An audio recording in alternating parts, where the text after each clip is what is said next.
Did Jesus lie in the Gospel of Mark when he said, "No one knows the hour, only the Son"? I'm going to break today's video down into multiple different sections. First, we're just going to look at the passage. Second, I'm going to highlight why people come to this conclusion. There are people out there that come to this conclusion. Then I'm going to show you why that's not actually the case. The short answer is obviously no, Jesus didn't lie. He's sinless. He's perfect. He didn't sin or anything along those lines.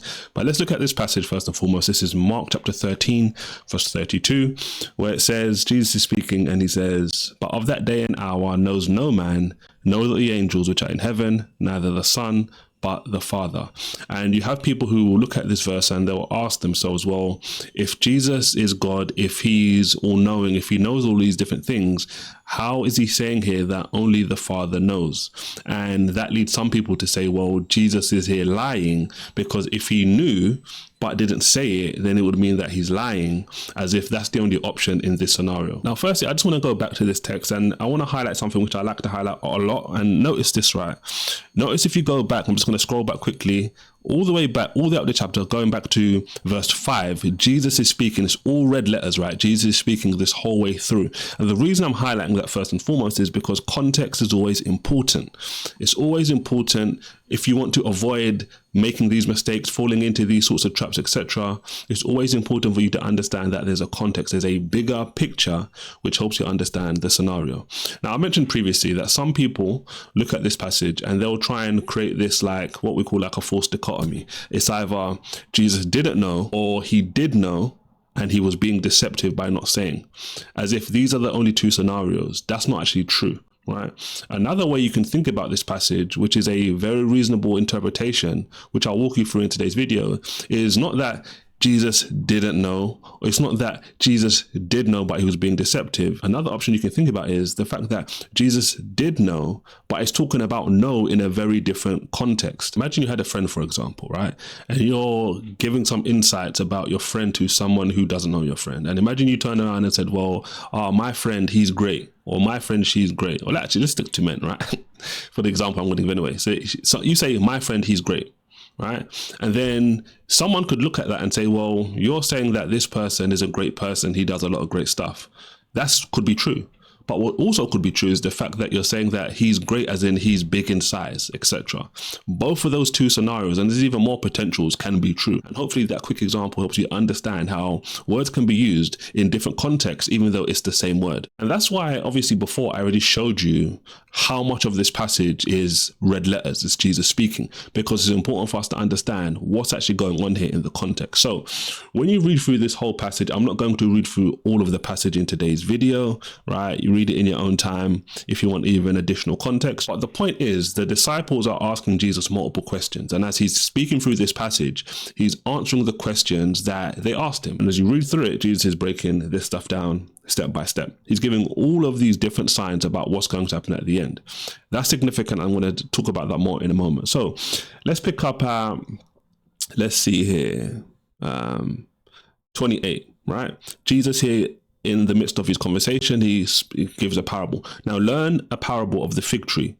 When her branch is yet tender and puts forth leaves, you know that summer is near. So just in simple terms, if you look at the fig tree, right, you can see that when branches start to shoot out and you see leaves coming out, that means that summer is near, because that's the time when these things happen, right? And he's using that as an example to help them understand what to look for, what to expect as these things start to unfold. As we continue, he says in 29, so you in like manner, right? When you shall see these things come to pass, know that it is nigh, even at the doors. So just like you understand when trees start to blossom and fruits and leaves, etc., start to sprout out, in the same way, based on the examples and information I'm giving you, then you'll be able to understand the times, basically. Truly I say unto you that this generation shall not pass till all these things be done.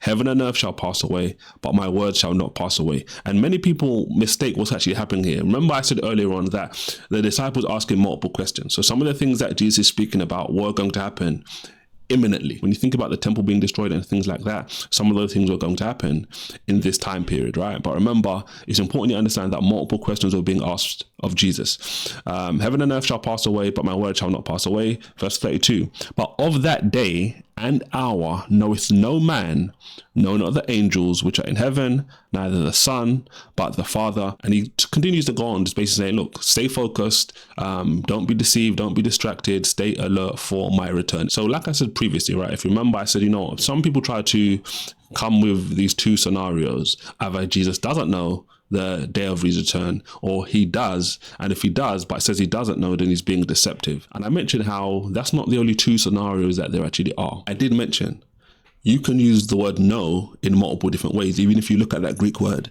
that word know is used in various different ways. And one of the definitions for that Greek word know is to tell, to reveal, to declare. And contextually speaking, that makes so much sense in regards to why Jesus would say this. Not only based on what he's saying specifically in the verses, as I've shown you contextually, but also in the cultural context, things which were actually going on in the time and what people would actually understand. Israel, what are you talking about? Well, let me explain this, right? So if you read through this passage, right, and again, I said, read through the whole passage in your own time, Jesus is speaking heavily about the end times. He's speaking about his return, right? He's going away, as it says in John, and he's going to return, right? In his Father's house, there are many mansions. If it wasn't so, he would tell you. That's what Jesus says. So Jesus is going away, and he's speaking about him coming back, his return. Right. And if you think through all the New Testament, Jesus is constantly spoken about, or the church is spoken about, the believers are spoken about as the bride of Christ. So Jesus is going away. As he's explaining all of these details, there's going to be wars, there's going to be famine, there's going to be rumors of wars, there's going to be false Christ, etc., antichrist. All this stuff's going to happen. And after all of that stuff, then he's going to return. What is he coming to return for? He's coming to return for his bride, number one, but also to judge the earth. So when you think about what he's teaching here, if Jesus is giving all of these intricate details, then one would have to think, well, he's giving all the intricate details, but somehow he doesn't know this one particular thing. That really doesn't make much sense, especially when you think about how the word know can be used in different ways, like declare and tell, but also when you think about the cultural context. So this is why I've given you this example so far about Jesus being the bridegroom and his followers, the believers, as his bride, because it helps you understand a key cultural context, which will help you understand this passage. For Israelites, this was the custom when it came to marriage. A man would betroth himself to a woman, right? So what we kind of see today, not exactly the same, but like an engagement, right? You give your word and say, you know what, I'm going to marry this person. What would happen after that is, just to simplify this, the son, the bridegroom, would go to his father's house and he would build an extension in the father's house. And what he's basically doing is making room, making space for him and his new bride to come at some point in the future. Now, once that was all done, once the buildings were done, it was the honor and the glory of the father of the bridegroom to declare it and say, okay, cool, go and get your bride. You've done your extension. It's now time to bring your bride home, right? And then after, out of honor and respect and glory, the father would say, and then the son would go and get the bride and bring the bride to the father's house, and they would live happily ever after. Now, when you think about what Jesus has been saying here in this whole scenario, we obviously know he's given all these insights, and he says, nobody knows, not as in, I don't know because I don't have the information, but nobody knows except for the Father, as in nobody gets to declare this. Nobody gets to announce this except my Father in heaven. And the reason that's the case is because Christ is the bridegroom. He's coming back for his bride, and he's gone to build an extension, so to speak, and it's his Father's honor and glory to declare it, to make the announcement and say, okay, son, go and get your bride. So this is not a passage where Jesus is ignorant, he doesn't know. It's not a passage where he's lying or deceiving because he doesn't want to say it. It's a passage which shows nicely that Jesus is the Son of God. His Father is the one who gets to declare and announce this good news to go back to earth and to bring your bride home. Hopefully this video helped you. If you have any other questions about the Bible you want me to answer, leave them in the comment section below, and I'll see you on the next video. God bless.